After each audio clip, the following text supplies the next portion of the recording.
Y veíamos la semana pasada que la cruz que todo el mundo conoce realmente es bien desconocida. Sí, porque hay cosas que no entendemos de la cruz, que solo lo vemos como un símbolo, quizás solo lo vemos como en algunos casos un adorno, pero entendimos que es algo muy importante. Y hoy vamos a hablar de algo que es trascendente. Vamos a hablar de la resurrección de Jesucristo, que también es algo conocido, ¿verdad? En Semana Santa normalmente sabemos, Domingo de Resurrección, sabemos que fue más o menos lo que sucedió, pero de nuevo, al igual que con la cruz, creo que no lo entendemos del todo, y me gustaría que el Espíritu Santo me ayudara a tratar de, en 40 minutos, resumirte una de las doctrinas más importantes del Evangelio. Sí, una de las creencias más importantes de nuestra fe, que es la resurrección de Cristo. Porque al igual que con la cruz, no entendemos correctamente este hecho, que es más que historia, que es más que un registro histórico, es más que algo que sucedió y ya.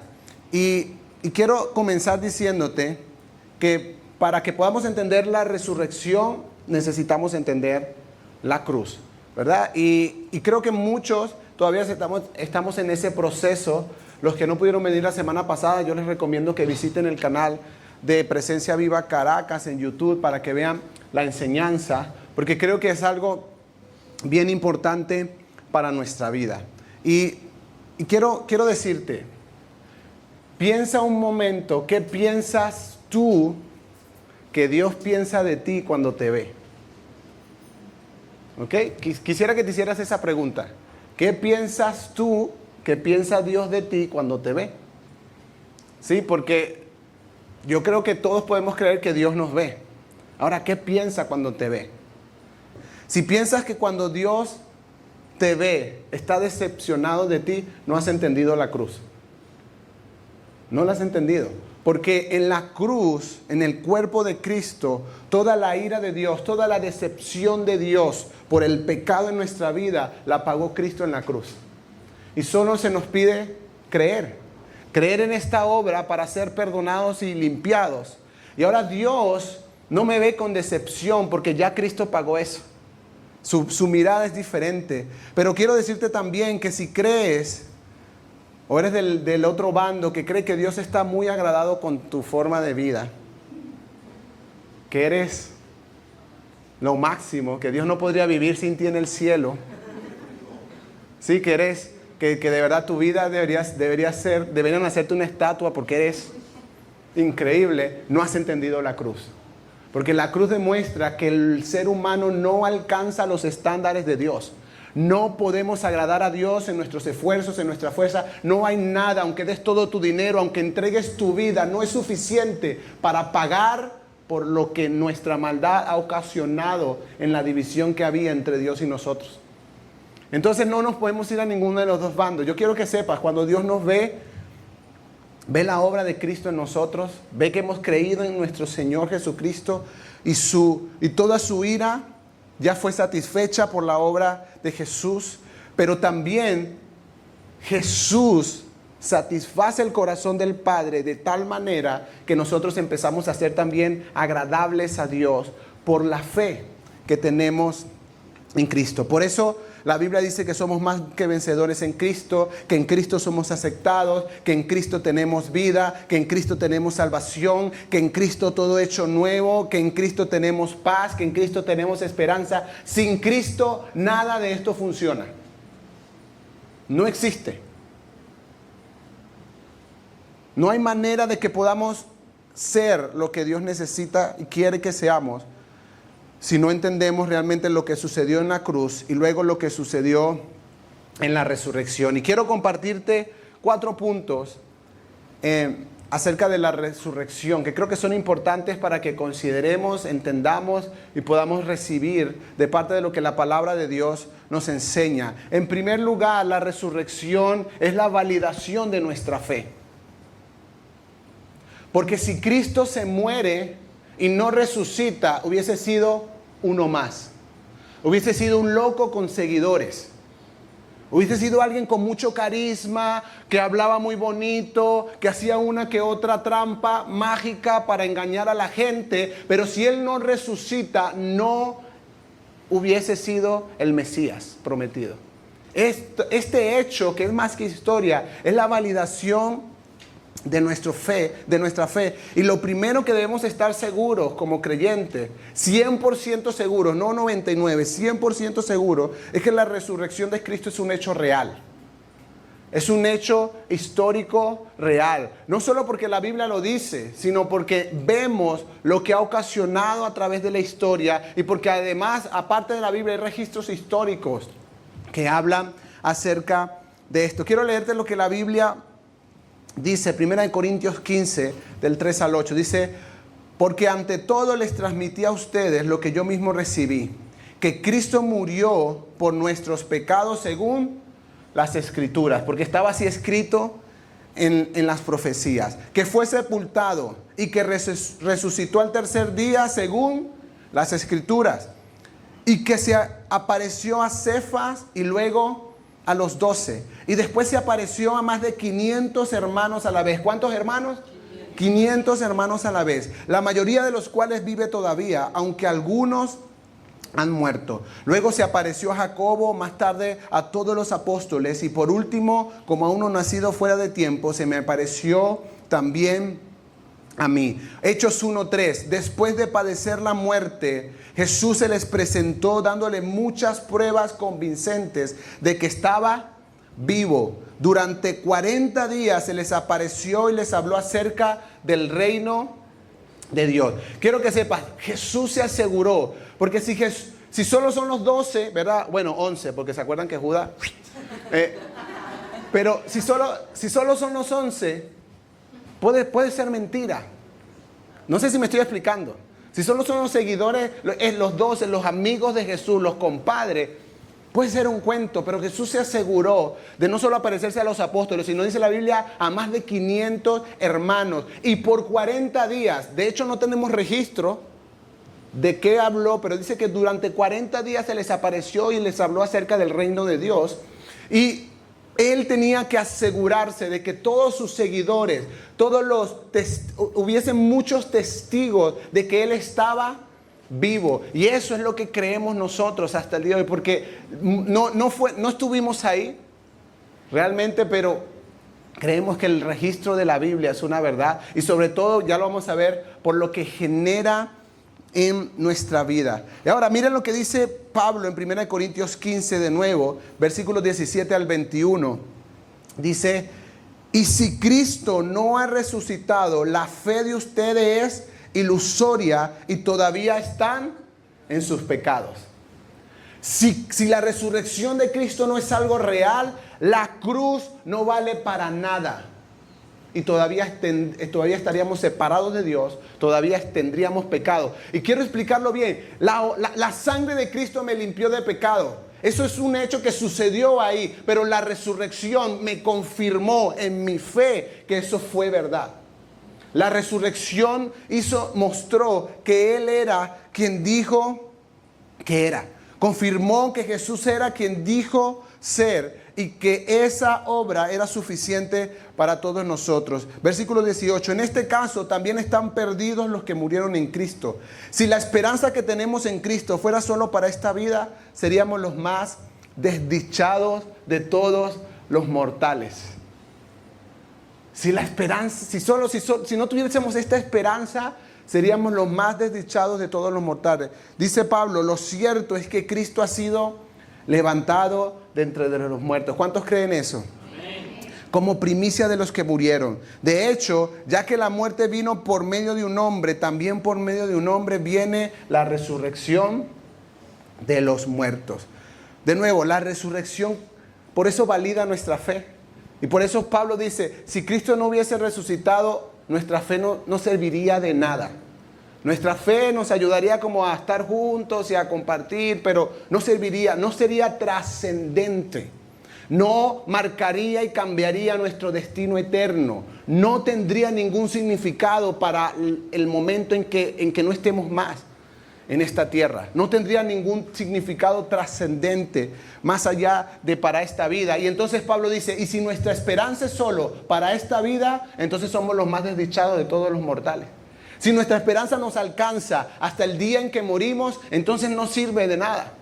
Pero nosotros entendemos que esto es trascendente, que esto va más allá, que trasciende la eternidad y que cambia nuestro destino eterno. Primera de Pedro 1:3, alabado sea Dios, Padre de nuestro Señor Jesucristo, por su gran misericordia nos ha hecho nacer de nuevo. Y dice, ¿mediante qué? Mediante la resurrección de Jesucristo, para que tengamos una esperanza viva.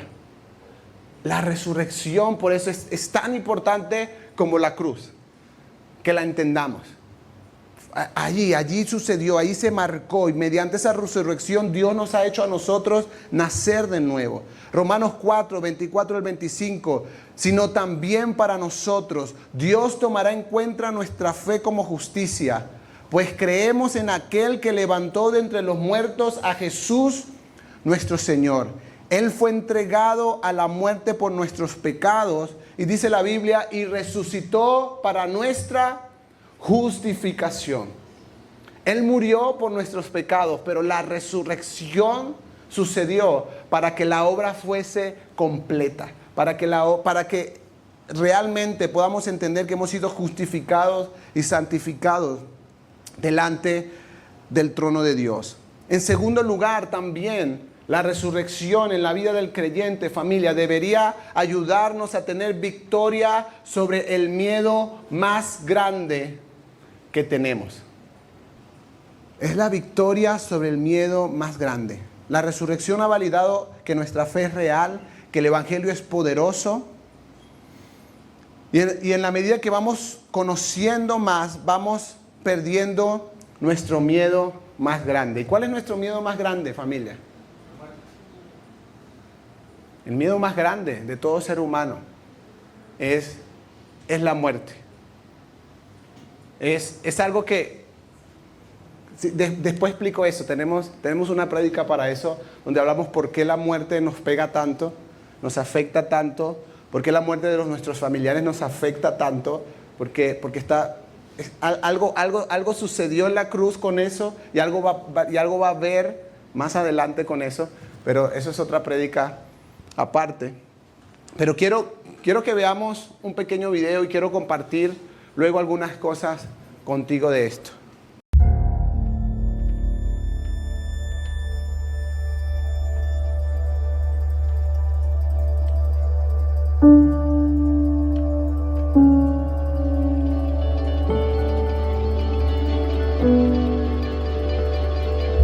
De todos los temores que se apoderan de nuestro corazón, ningún temor es más fuerte que el temor de la muerte. Algunos te dirán que la muerte es una parte natural de la vida. Pero si la muerte es solamente parte de la vida, entonces ¿por qué provoca tanto enojo y tristeza? Cuando Dios creó a la humanidad, su intención era que con el paso del tiempo creciéramos más y más hermosos. Pero en un momento trágico, desatamos el pecado en el mundo y todo se quebró, incluyendo nuestros cuerpos. La muerte es la consecuencia máxima del pecado, y por eso el corazón de Dios se llena de ira y tristeza aún más que el nuestro, porque la muerte no era parte del plan original de Dios. La Biblia dice que cuando Jesús se acercó al sepulcro de su amigo Lázaro, se estremeció con enojo y sus ojos se llenaron de lágrimas. Estaba conmovido con el sufrimiento causado por la muerte, una maldición provocada por nosotros mismos. La maldición de la muerte era física, tanto en el mundo como nuestros cuerpos estaban en deterioro. Pero la maldición de la muerte también era espiritual, separando a la humanidad eternamente de su Creador, la fuente de toda luz, amor y vida. Pero debido al increíble amor de Dios, Él escogió renunciar a todo poder y gloria para rescatarnos de la muerte. Jesús, el único Hijo de Dios, fue expulsado de la presencia del Padre y arrojado a la oscuridad absoluta, tomando nuestro lugar. Tomó sobre sí mismo la maldición que pertenecía a la humanidad, liberándonos de la atadura que tenía la muerte sobre nosotros y comprándole un lugar a la humanidad al lado del Padre para siempre. Llegará el día cuando por fin regrese el verdadero Rey para restaurar al mundo a su máximo esplendor, y nosotros juntamente con Él, renovando tanto nuestras almas como también nuestros cuerpos. Seguirás siendo tú mismo, pero aún más. Finalmente serás el verdadero tú. Nuestro futuro no es un futuro etéreo, uno que es impersonal. No vas a estar flotando entre las nubes. Vas a caminar, comer, reír, abrazar y cantar con grados de poder y júbilo que ni puede imaginarse ahora.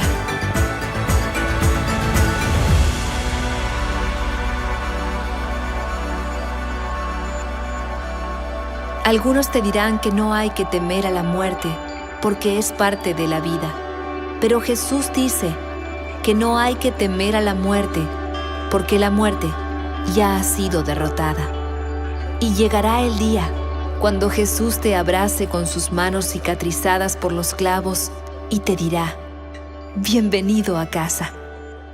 Tengo tanto que mostrarte.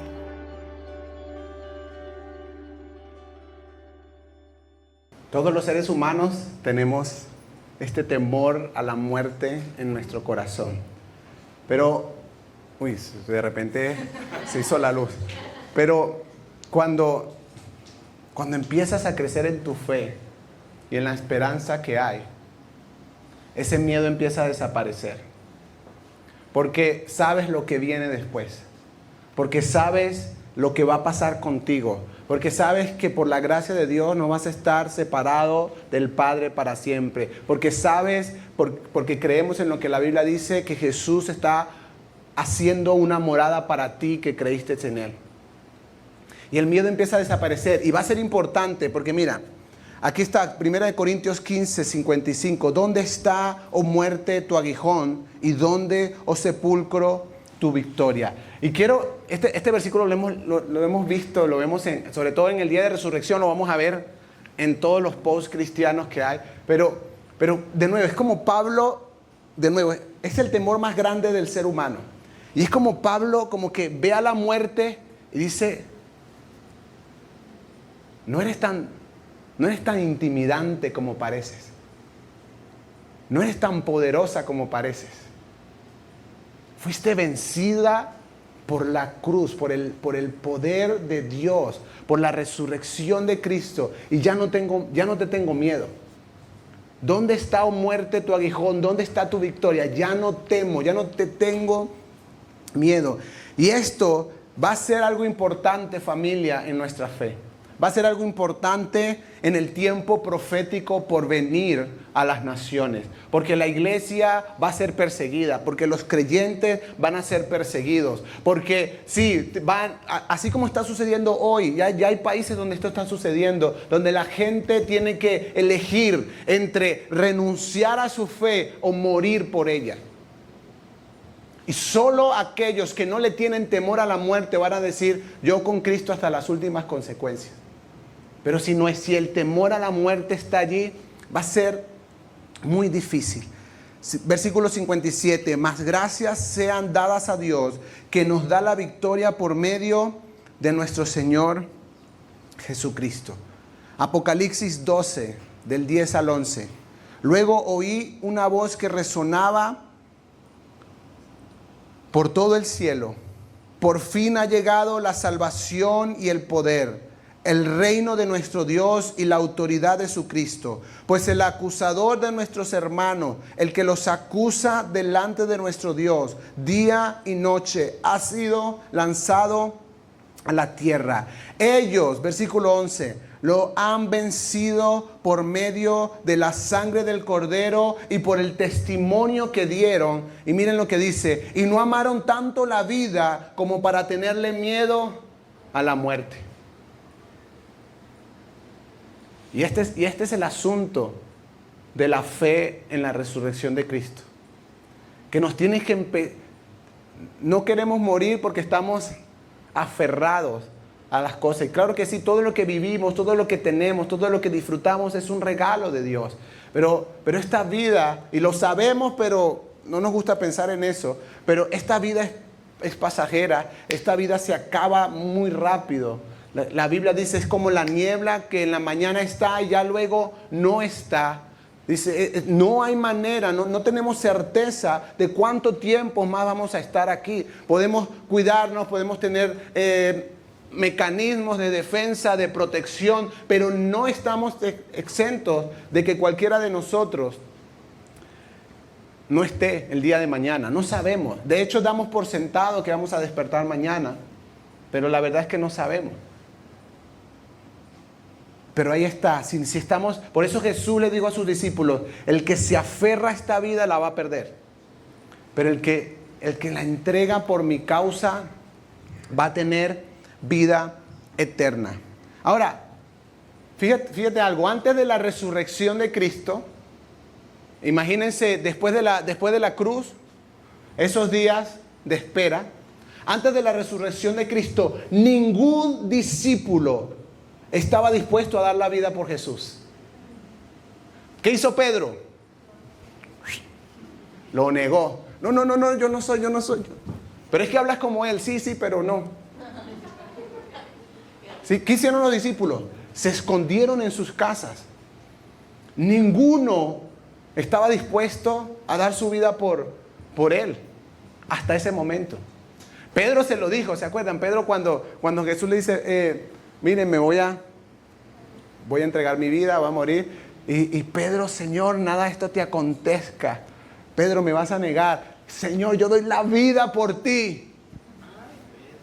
Pedro, no me vas a negar una vez. Me vas a negar 3 veces. Imposible, Señor. Imposible. Yo doy la vida. Pero es que en la hora de la chiquita, cuando realmente te vas a tener que enfrentar a la muerte, porque podemos decir muchas cosas, pero a la hora de esa, Pedro y todos, ninguno. Curiosamente, ninguno antes de la resurrección estaba dispuesto a dar su vida. Pero después de que Cristo resucitó y lo vieron vivo y vieron que era verdad todo lo que Él les había dicho y vieron las profecías cumplidas, todos los discípulos, todos sus seguidores estaban dispuestos a dar su vida por Él. Algo cambió. En el momento en que lo vieron resucitado, dijeron, por esto se da la vida. Y a Pedro, Hechos capítulo 4, a Pedro lo amenazan. Le dicen, no sigas predicando más de Jesús. No sigas. Lo azotan, lo sueltan. Le dicen, si sigues predicando, te vamos a matar. Si sigues predicando, vamos a terminar con tu vida. Y Pedro se reúne con los discípulos, con todos los discípulos. No piense solo en los 12, piense habían muchos. En Hechos capítulo 2 se habían convertido 3,000. ¿Verdad? O sea, ya había una comunidad grande. Se reúne con ellos y a mí me sorprende. Léalo, Hechos 4. Usted tiene su Biblia, lea Hechos 4 en su casa. Pero me sorprende que Pedro llega y dice, no le dice a los hermanos, muchachos, nos amenazaron. Vamos a ver cómo hacemos. O sea, vamos a predicar, pero prediquen con voz bajita. Vamos a ver cómo, porque tenemos que tener cuidado. Ojo con todo. No. Se reúnen con los discípulos, con toda la comunidad de fe. Les cuentan lo que está pasando y se unen a orar. Y su oración me sorprende siempre, porque su oración no es, Dios, protégenos de la gente que nos quiere matar. Tú sabes que lo que estamos haciendo es por ti. Dijo, Señor, concédenos la valentía para predicar de Cristo, porque vale la pena obedecerte a ti que obedecer a las autoridades de este mundo. Danos denuedo para seguir predicando el Evangelio. Es decir, ayúdanos a que estas amenazas no nos intimiden. Y esa era la oración. Y Pedro, preso, bueno, al final, muerto por eso, muchos de ellos estaban dispuestos a eso. Porque ellos entendían que Cristo venció el poder de la muerte para siempre y que su muerte física era solo una etapa más, que ya la muerte espiritual que había en ellos había sido redimida y ahora tenían esperanza para la eternidad. No importaba cómo los amenazaran, qué les hicieran, no amaban tanto su vida como para tenerle temor a la muerte. Punto número 3, la resurrección de Cristo también es poder a disposición de nuestra vida, a disposición del creyente. Es el poder del reino de Dios, es el poder de Dios mientras estamos aquí en la tierra para caminar, porque la resurrección no solo habla del poder de Dios en acción sobre ese momento, sino que muestra el poder de Dios que tenemos tú y yo por estar en Cristo Jesús. Romanos 8:11 lo dice de esta manera: el Espíritu de Dios, quien levantó a Jesús de los muertos, vive en ustedes. Y mira lo que la Biblia dice: y así como Dios levantó a Cristo de los muertos, Él dará vida a sus cuerpos mortales mediante el mismo Espíritu quien vive en ustedes. Mire, Pablo dice, el Espíritu de Dios, el poder de Dios, lo cantábamos en la primera canción, ¿verdad? El poder de Dios que levantó a Jesús de los muertos, ahora vive dentro de ti. O sea, no está en algún lugar, no está en la iglesia presencia viva y tienes que venir a buscar una porcioncita. No, vive dentro de ti. Es el mismo Espíritu, va a vivificar tu cuerpo, va a empezar un proceso de santificación y vas a ver el poder de Dios obrando en tu vida. Y fue lo que vimos en estos días de retiro. Vimos cómo el poder de Dios sanaba corazones, sanaba pensamientos, sanaba recuerdos, sanaba identidad. Cómo el Señor, el poder de Dios, el Espíritu de Dios empezaba a hacer esto. Miren, Marcos 16, versículos 17 al 20. Jesús dice esto: estas señales acompañarán a los que creen. En mi nombre expulsarán demonios, hablarán en nuevas lenguas, tomarán en sus manos serpientes y cuando beban algo venenoso no les hará daño alguno. Pondrán las manos sobre los enfermos y estos recobrarán la salud. Y yo por muchos años me pregunté, ¿y esto qué? Sí, yo como, Señor, esto, ¿por qué? Porque Jesús no dijo que eso en algunos iba a pasar, no, dice a todos los que creen, estas señales los van a acompañar. Y un día llegué a la conclusión de que solo habían dos opciones. O la Biblia es una mentira, o yo no creo como debería. Yo me incliné a la segunda opción, porque creo que la Biblia es verdad, pero que es muy probable que mi fe que no estuviese creyendo como debería. Pero sobre todo, familia, precisamente por mi falta de fe, que no me atrevía a hacerlo. ¿Sí?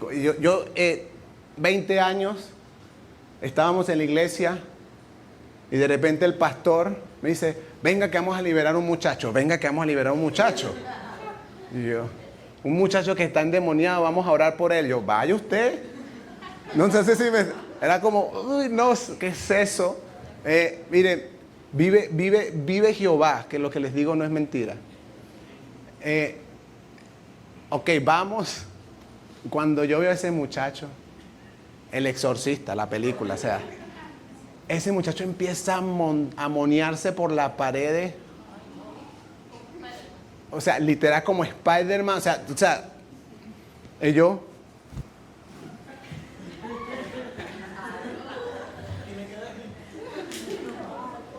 Pero mire,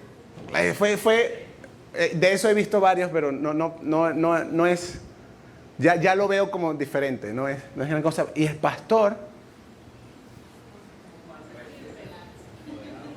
lo agarró. En el nombre de Jesús te vas. Y yo dije, no, este pastor tiene tiene algo, este pastor tiene algo que después con el tiempo empecé a aprender de él, de otras personas. Me di cuenta que no es un tema de poder. El enemigo quiere asustarnos, pero no es un tema de poder, es un tema de autoridad. Es un tema de la autoridad que hay en nuestra vida. Por eso, cuando oro por personas que tienen demonios, los demonios se van. Yo no tengo ningún poder. No tengo nada diferente a ti. Tú tienes el mismo espíritu que tengo yo y que tenía mi pastor. El mismo espíritu, la misma autoridad. Pero necesitamos creer. Por eso, estas señales seguirán a los que creen. Entonces, cuando hay una persona enferma, ¿qué tenemos que hacer? Orar. Entonces, la fe nos ayuda a... No soy yo el que va a sanar a la gente, pero por lo menos intentémoslo. La Biblia dice que yo voy a poner mis manos sobre los enfermos y se van a sanar. Vamos a orar. ¿Qué es lo peor que puede pasar? Que no se sane. Eso es no lo voy a enfermar más. O sea, eso no va a pasar. Pero sí podría pasar que vea el milagro de Dios. Pero de nuevo, necesito empezar a orar. Esto se lo he dicho a algunos de los chicos como, ora.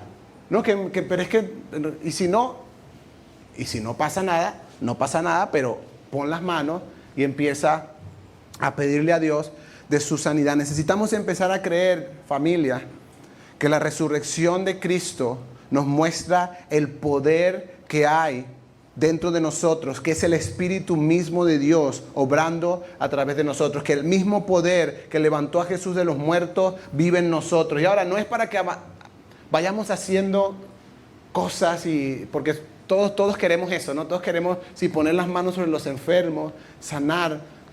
Pero miren, los milagros de Dios no son para mostrar algo, son para transformar. Si yo solo quiero ganarme más seguidores en Instagram, no va a pasar nada. Dios conoce mi corazón. Pero si mi anhelo es el mismo del Dios, de ver vidas transformadas, entonces Dios iba a usar mi vida y la vida de cada uno de los que estamos aquí, si creemos que este poder también ahí está en nosotros. Por último, el último punto de esta enseñanza, la resurrección de Cristo es un llamado para nuestra vida. Yo podría resumir todo el evangelio en una sola palabra: llamado. Porque la cruz nos llama a creer y a recibir el regalo de la salvación. La vida de Cristo nos llama a imitarle y a intentar vivir como Él vivió. La resurrección que valida nuestra fe, que demuestra que Él era quien dijo ser, que demuestra que Él es el Hijo de Dios, que venció a la muerte, también me hace un llamado de seguir a Jesús, de amarle con todo, un llamado a hacer su obra, pero sobre todo un llamado al arrepentimiento. Todos los apóstoles predicaban lo mismo. Cuando les preguntaban, ¿qué tenemos que hacer para ser salvos, para recibir eso? Necesitas arrepentirte. Lo primero, arrepiéntete de tus pecados y cree en el Señor Jesucristo y serás salvo tú y toda tu casa.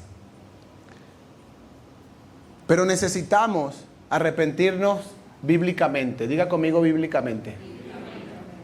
Porque no estoy hablando de llorar, ni estoy hablando de sentirnos mal por algo que hicimos. Y quiero solo decirte dos cosas. Miren, la mayoría de nosotros cuando nos equivocamos, si tenemos cierta conciencia de que estamos pecando contra Dios, nos sentimos mal. Y la mayoría de nosotros queremos limpiar nuestra conciencia haciendo algunas cosas, ¿verdad? Entonces como, esta semana como que no me porté muy bien, ahí estuve como más o menos, no leí tanto la Biblia, lo que sea. El domingo voy a llegar más temprano y voy a acomodar las sillas. No sé si me estoy explicando. Es como necesitamos sentir que estamos haciendo algo para restaurar, para pagar nuestra culpa. Pero esto realmente se llama remordimiento, no arrepentimiento. Quiero decirte dos cosas. El remordimiento es el que te dice, yo no puedo creer que le haya respondido así a esta persona. ¿De dónde me salió? De tu corazón. Salió de ahí. Dice que de la abundancia del corazón habla la boca. El remordimiento es el que dice, no, yo no soy así. O sea, se me chispoteó, pero el arrepentimiento te hace reconocer que tienes una condición de pecado, que tienes un problema en tu corazón y que necesitas la gracia de Dios. No es, ay Señor, dije una mentira, perdón. Eso es remordimiento. El que se arrepiente dice, Padre, soy un mentiroso y necesito tu gracia. No es que miento ocasionalmente, es que dentro de mí hay algo que me hace mentir todo el tiempo y necesito que me ayudes. Porque además el remordimiento nos quiere convencer de que tú y yo podemos solucionar el problema. De que tú tienes la fuerza de voluntad necesaria para empezar a portarte mejor, para empezar a ser mejor. Y quiero que sepas, puedes hacerlo en alguna que otra cosa, pero nunca vas a estar libre de pecado en tus propias fuerzas. El arrepentimiento bíblico te llama al Salmo 51. En pecado me concibió mi madre. Y David empezó a orar y empezó a decir, pon en mí un espíritu recto y un corazón limpio, porque no hay. O sea, yo necesito una transformación completa de mi interior. La verdad del Evangelio es que nosotros no podemos cambiarnos a nosotros mismos. Podemos cambiar una cosa, a lo mejor dejo ciertas cosas, pero no puedo cambiarme dentro, internamente. Para eso necesitamos la gracia y el poder de Dios. Todos tenemos una naturaleza pecaminosa y por eso necesitamos relacionarnos con Dios para ser transformados. Es por eso que lo necesitamos. El Evangelio nos llama y nos da poder para que empecemos a arrepentirnos verdaderamente. Y quiero que sepas, el arrepentimiento no es un evento en mi vida. El arrepentimiento es un estilo de vida. Yo, no sé ustedes, pero yo necesito arrepentirme a diario. Porque a diario me equivoco. Y a diario busco la gracia de Dios y le digo que me ayude a ser transformado. No le estoy pidiendo, mire, la mayoría de los creyentes, de esos no hay aquí, los que están en otras iglesias, aquí no hay de esos. La mayoría de los creyentes piden perdón porque tienen miedo a las consecuencias, pero realmente no están arrepentidos de lo que hicieron. Solo que tienen miedo a que lo que hicieron ocasione algunas cosas que no queremos. Eso fue lo que le pasó a Saúl. La semana que viene vamos a hablar de Saúl. Eso fue lo que le pasó a Saúl cuando él pecó delante de Dios, desobedeció una instrucción clara de Dios. Y el profeta viene y lo exhorta. Y él le dice, ay sí, me equivoqué, pero que no me quiten el reino. Es decir, no quiero que esto traiga una consecuencia así. Él no estaba arrepentido de lo que hizo. De hecho, se justificó. De hecho, lo vamos a ver la semana que viene. Pero, en cambio, David, el hombre conforme al corazón de Dios, también cometía pecado. Se acostó con la mujer de otro y luego planificó el asesinato del esposo también.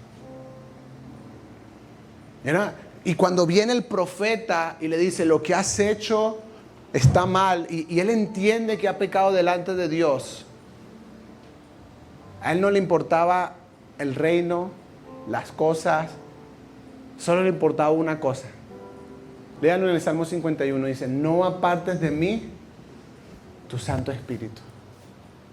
¿Sabes que lo que hice está? Y si lo que hice trae como consecuencia perder el reino, no ser más el rey, lo que sea, no importa. Pero por favor, no apartes de mí tu Santo Espíritu. El pecado, familia, en nuestra vida no es no es un comportamiento, es una condición que Dios está transformando en nuestra vida, que Dios está obrando en nuestra vida. Así que quiero que oremos con Efesios 1 del 17 al 20, porque creo que lo necesitamos. Y Pablo ora así por los de Éfeso y dice: pido que el Dios de nuestro Señor Jesucristo, el Padre glorioso, les dé el espíritu de sabiduría y de revelación para que lo conozcan mejor. Necesitamos eso. Y de nuevo, oro para que el Padre glorioso nos dé este espíritu de sabiduría a todos los que estamos aquí, de revelación, para que conozcamos mejor a Dios. Pido también que les sean iluminados los ojos del corazón, para que sepan a qué esperanza Él los ha llamado y cuál es la riqueza de su gloriosa herencia entre los santos. Miren lo que dice el versículo 19. Y cuán incomparable es la grandeza de su poder a favor de los que creemos. Ese poder es la fuerza grandiosa y eficaz que Dios ejerció en Cristo cuando lo resucitó de entre los muertos y lo sentó a su derecha en las regiones celestiales. Y Pablo ora y dice que Dios les ilumine el corazón, que Dios les abra el entendimiento, les dé sabiduría de revelación para que sepan cuál es la grandeza de este poder, cuáles son las riquezas que la cruz y la resurrección de Cristo traen para la vida del creyente. Y yo no sé tú, pero yo oro para que esto suceda en mi vida. Es una de mis oraciones constantes. Señor, dame espíritu de sabiduría y de revelación para conocerte mejor. Porque en la medida que lo conocemos, lo comenzamos a amar más. En la medida que lo conocemos, empezamos a tomar decisiones. No nos tiene que decir el pastor que haga o no haga. No, yo empiezo a tomar decisiones por amor a Él.